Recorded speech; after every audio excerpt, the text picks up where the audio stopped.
This is a CBS News Special Report. I'm Jeff Glor. President Trump is about to deliver his first address from the Oval Office to make his case for a border wall on day 18 of the partial government shutdown. Out of roughly 2 million federal workers, 800,000 are impacted. About half are furloughed. Half are required to work without pay right now. The wall is at the heart of this dispute. Building it was a key campaign promise. The president says he will not sign any spending bill that does not include more than $5 billion for wall construction. Democrats have said no. Neither side has budged. In laying out his case, the president will contend there's a crisis at the southern border brought on by a surge of families and unaccompanied minors from Central America seeking asylum. He has also floated the idea of declaring a national emergency to get around Congress and force construction of a wall. CBS News is told right now the president is not expected to do that. The president is planning to visit the border on Thursday. A recent CBS News poll taken before the shutdown found that 59% of Americans oppose a border wall. Among Democrats, 84% oppose it. Among Republicans, 79% favor it. After the president speaks, we will hear from top Democrats, House Speaker Nancy Pelosi and Senate Minority Leader Chuck Schumer. We also hope to fact-check any inaccurate assertions. But here now is the president. My fellow Americans, tonight I am speaking to you because there is a growing humanitarian and security crisis at our southern border. Every day, Customs and Border Patrol agents encounter thousands of illegal immigrants trying to enter our country. We are out of space to hold them, and we have no way to promptly return them back home to their country. America proudly welcomes millions of lawful immigrants who enrich our society and contribute to our nation. But all Americans are hurt by uncontrolled illegal migration. It strains public resources and drives down jobs and wages. Among those hardest hit are African Americans and Hispanic Americans. Our southern border is a pipeline for vast quantities of illegal drugs, including meth, heroin, cocaine, and fentanyl. Every week, 300 of our citizens are killed by heroin alone, 90% of which floods across from our southern border. More Americans will die from drugs this year than were killed in the entire Vietnam War. In the last 2 years, ICE officers made 266,000 arrests of aliens with criminal records, including those charged or convicted of 100,000 assaults, 30,000 sex crimes, and 4,000 violent killings. Over the years, thousands of Americans have been brutally killed by those who illegally entered our country, and thousands more lives will be lost if we don't act right now. This is a humanitarian crisis, a crisis of the heart and a crisis of the soul. Last month, 20,000 migrant children were illegally brought into the United States, a dramatic increase. These children are used as human pawns by vicious coyotes and ruthless gangs. 1 in 3 women are sexually assaulted on the dangerous trek up through Mexico. Women and children are the biggest victims, by far, of our broken system. This is the tragic reality of illegal immigration on our southern border. This is the cycle of human suffering that I am determined to end. My administration has presented Congress with a detailed proposal to secure the border and stop the criminal gangs, drug smugglers, and human traffickers. It's a tremendous problem. Our proposal was developed by law enforcement professionals and border agents at the Department of Homeland Security. These are the resources they have requested to properly perform their mission and keep America safe, in fact, safer than ever before. The proposal from Homeland Security includes cutting-edge technology for detecting drugs, weapons, illegal contraband, and many other things. We have requested more agents, immigration judges, and bed space to process the sharp rise in unlawful migration fueled by our very strong economy. Our plan also contains an urgent request for humanitarian assistance and medical support. Furthermore, we have asked Congress to close border security loopholes so that illegal immigrant children can be safely and humanely returned back home. Finally, as part of an overall approach to border security, law enforcement professionals have requested $5.7 billion for a physical barrier. At the request of Democrats, it will be a steel barrier rather than a concrete wall. This barrier is absolutely critical to border security.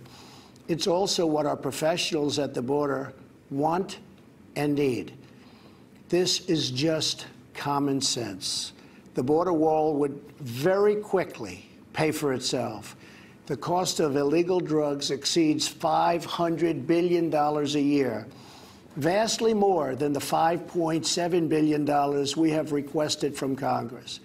The wall will also be paid for indirectly by the great new trade deal we have made with Mexico.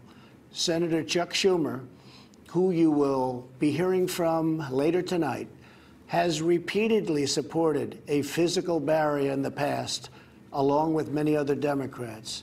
They changed their mind only after I was elected president. Democrats in Congress have refused to acknowledge the crisis, and they have refused to provide our brave border agents with the tools they desperately need to protect our families and our nation. The federal government remains shut down for one reason, and one reason only, because Democrats will not fund border security. My administration is doing everything in our power to help those impacted by the situation. But the only solution is for Democrats to pass a spending bill that defends our borders and reopens the government. This situation could be solved in a 45-minute meeting. I have invited congressional leadership to the White House tomorrow to get this done. Hopefully, we can rise above partisan politics in order to support national security. Some have suggested a barrier is immoral. Then why do wealthy politicians build walls, fences, and gates around their homes? They don't build walls because they hate the people on the outside, but because they love the people on the inside. The only thing that is immoral is the politicians to do nothing and continue to allow more innocent people to be so horribly victimized. America's heart broke the day after Christmas when a young police officer in California was savagely murdered in cold blood by an illegal alien who just came across the border. The life of an American hero was stolen by someone who had no right to be in our country. Day after day, precious lives are cut short by those who have violated our borders. In California, an Air Force veteran was raped, murdered, and beaten to death with a hammer by an illegal alien with a long criminal history. In Georgia, an illegal alien was recently charged with murder for killing, beheading, and dismembering his neighbor. In Maryland, MS-13 gang members who arrived in the United States as unaccompanied minors were arrested and charged last year after viciously stabbing and beating a 16-year-old girl. Over the last several years, I've met with dozens of families whose loved ones were stolen by illegal immigration. I've held the hands of the weeping mothers and embraced the grief-stricken fathers. So sad, so terrible. I will never forget the pain in their eyes, the tremble in their voices, and the sadness gripping their souls. How much more American blood must we shed before Congress does its job? To those who refuse to compromise in the name of border security, I would ask, Imagine if it was your child, your husband, or your wife whose life was so cruelly shattered and totally broken. To every member of Congress, pass a bill that ends this crisis.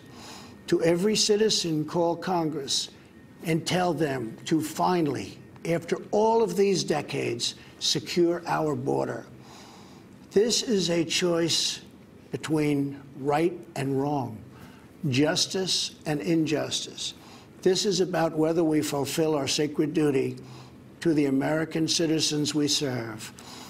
When I took the oath of office, I swore to protect our country, and that is what I will always do. So help me God. Thank you and good night. Okay, that was the president speaking, addressing the nation from the Oval Office. In just a moment, we will hear the Democrats' response. We'll go to that as soon as they come up. Our team is following all of this. Major Garrett is at the White House, Nancy Cordes on Capitol Hill, and Ed O'Keefe joins me here on set in New York City. Major, the president says the crisis of heart and crisis of the soul. What'd you make of it? But not a crisis sufficient, Jeff, to justify a national emergency and go around Congress to take money from the Pentagon and build part of a border wall, something the president has hinted about publicly for the better part of the last 4 days, and this administration is still toying with. So it may be a crisis, it may be an emergency, but the president is still going to leave the legislative process for now alone to see if a negotiated settlement can be reached. Essentially a speech in two parts. The first part about the broad humanitarian crisis, so-called by the president. The second part about Americans suffering at the hands of illegal, undocumented immigrants and the crime linked to them. Jeff? All right, Major, thanks very much. Dealing with a couple microphone issues there at the White House. So let's go over to Nancy Cordes right now, who is on Capitol Hill. Nancy, what are we about to hear from Democrats? Well, they will argue, Jeff, that the president is manufacturing a crisis and exaggerating the numbers, that the number of illegal border crossings is actually way down over the past 10 years, and that while they want to put money into border security, a wall is simply a 13th century solution to a 21st century problem. And they know that privately many Republicans agree with them, and that's why they are holding firm. They believe that the longer this drags on, the more Republicans they will be able to peel off, because many Republicans were never as passionate about this wall as the president was, but they've been sticking with him out of party loyalty. But as this goes on, day after day, there are more and more federal workers, and every member of Congress is hearing from them, getting those calls from people who are wondering when they'll get paid, when they'll get their food stamps, and when they'll get housing assistance. All right, Nancy, thanks very much. Major, is there a sense of how firmly or not Republicans are holding together? Well, the vice president has been calling Republicans, particularly those in the House, asking them to hold the line with the president. The president and the vice president are going to meet with congressional senators tomorrow at their policy luncheon to hold the line there. The White House still believes that the vast majority of Republicans in the Senate and the House will hold the line. But as Nancy just indicated, House Democrats will put legislation on the floor of the House this week and next that will probably divide Republican ranks and provide opportunities to open up certain parts of the government. There will be a behind-the-scenes effort here at the White House to keep those Republican defections to an absolute minimum. But there are those already here at the White House who imagine this thing playing out for weeks and Republicans possibly breaking ranks and the president having to veto something he doesn't support, and then we get into a veto override situation where Republican decisions about sticking with the president or not will be very dire indeed. Major, thanks. Interesting to hear the president refer to this as a, quote, physical barrier. He said a steel barrier per a Democrat's request. Here's Nancy Pelosi and Chuck Schumer. Good evening. I appreciate the opportunity to speak directly to the American people tonight about how we can end this shutdown and meet the needs of the American people. Sadly, much of what we heard from President Trump throughout this senseless shutdown has been full of misinformation and even malice. The president has chosen fear. We want to start with the facts. The fact is, on the very first day of this Congress, House Democrats passed Senate Republican legislation to reopen government and fund smart, effective border security solutions. But the president is rejecting these bipartisan bills which would reopen government over his obsession with forcing American taxpayers to waste billions of dollars on an expensive and ineffective wall, a wall he always promised Mexico would pay for. The fact is, President Trump has chosen to hold hostage critical services for the health, safety, and well-being of the American people and withhold the paychecks of 800,000 innocent workers across the nation, many of them veterans. He promised to keep government shut down for months or years, no matter whom it hurts. That's just plain wrong. The fact is, we all agree we need to secure our borders while honoring our values. We can build the infrastructure and roads at our ports of entry. We can install new technology to scan cars and trucks for drugs coming into our nation. We can hire the personnel we need to facilitate trade and immigration at the border. We can fund more innovation to detect unauthorized crossings. The fact is, the women and children at the border are not a security threat. They are a humanitarian challenge, a challenge that President Trump's own cruel and counterproductive policies have only deepened. And the fact is, President Trump must stop holding the American people hostage, must stop manufacturing a crisis, and must reopen the government. Thank you. Leader Schumer? Thank you, Speaker Pelosi. My fellow Americans, we address you tonight for one reason only. The President of the United States, having failed to get Mexico to pay for his ineffective, unnecessary border wall, and unable to convince the Congress or the American people to foot the bill, has shut down the government. American democracy doesn't work that way. We don't govern by temper tantrum. No president should pound the table and demand he gets his way, or else the government shuts down, hurting millions of Americans who are treated as leverage. Tonight, and throughout this debate and throughout his presidency, President Trump has appealed to fear, not facts, division, not unity. Make no mistake, Democrats and the president both want stronger border security.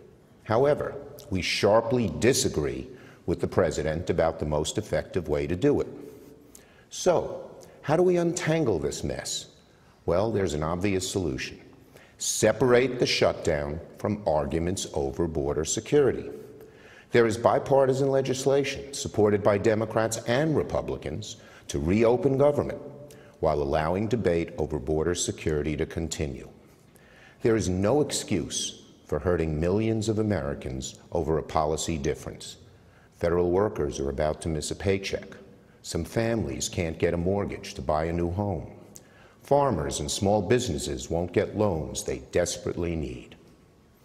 Most presidents have used Oval Office addresses for noble purposes. This president just used the backdrop of the Oval Office to manufacture a crisis, stoke fear, and divert attention from the turmoil in his administration. My fellow Americans, there is no challenge so great that our nation cannot rise to meet it. We can reopen the government and continue to work through disagreements over policy.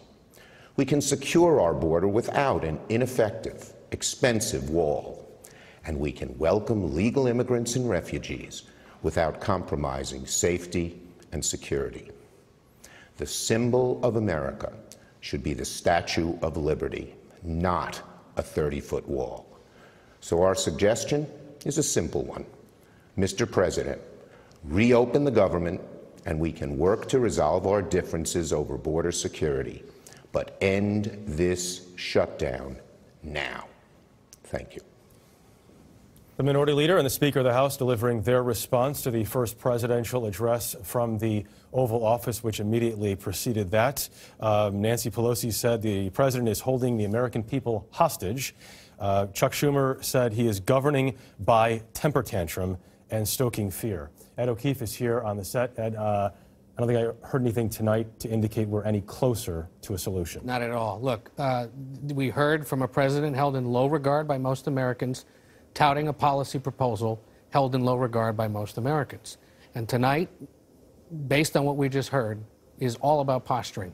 I heard nothing specific from either side on some kind of a compromise that could potentially break this logjam starting tomorrow. Part of the problem is that they can't agree on the facts. And we could spend hours going over the facts that are shared by either side, but we should call out some of them. The president tonight, for example, saying that 20,000 children were found crossing the border illegally last month. Not quite. According to the Customs and Border Protection, 4,982 unaccompanied minors were apprehended in October, about 5,200 in November, and family units is how Customs and Border Protection defines it, about 23,115. So he talks about children. In fact, it's members of families who cross the border. It's that kind of tweaking of facts that is aggravating Democrats and making it very difficult for them to come to some kind of agreement with the president. The numbers are important. Nancy Cordes on Capitol Hill.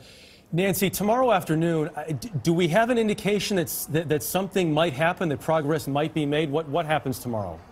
Well, here's what House Democrats are going to start doing, Jeff, and this is a tactic that Republicans know well because they tried it when they were in the minority in a similar situation. They're going to start holding votes on reopening these closed agencies one by one and basically daring Republicans to join them. They'll be able to make the case, look, we, Democrats, are trying to reopen government and Republicans are standing in the way.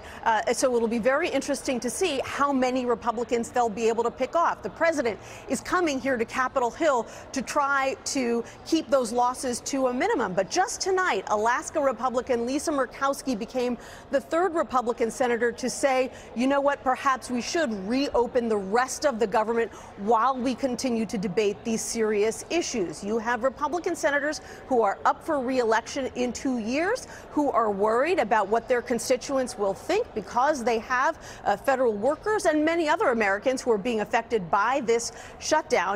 And you have senators who are looking at seeing the writing on the wall and realizing that these two sides are so far apart and have made no progress towards meeting each other in the middle. So right now, it's very difficult to see what kind of solution could be negotiated. Major, is there the possibility of a solution or an increased possibility of a solution by Friday, given that that is the first day that many of these Americans, the government workers, would not be getting paychecks? There's no sign of it here, Jeff. The White House believes that it can not only hold Republicans or a sufficient number of Republicans in line, and that over time, and this is the White House theory, I'm not saying it's true, but it's the theory that White House advisors, starting with the president on down, believe, that this shutdown, the longer it goes, will pressure Democrats, not Republicans. What is that theory based on? An assumption the president has that he said many times out loud. Most federal workers, he believes, are Democrats. How he knows that, no one here at the White House can quite explain. But that he believes it is certain. And he believes those Democratic federal workers, he so calls them, will put pressure on Democratic members of the House and Senate. The House and Senate Democratic leaders I've talked to, or their aides, don't buy that at all. And based on the reaction you saw tonight from Speaker Pelosi and Senator Schumer, they appear unified and entrenched on their position.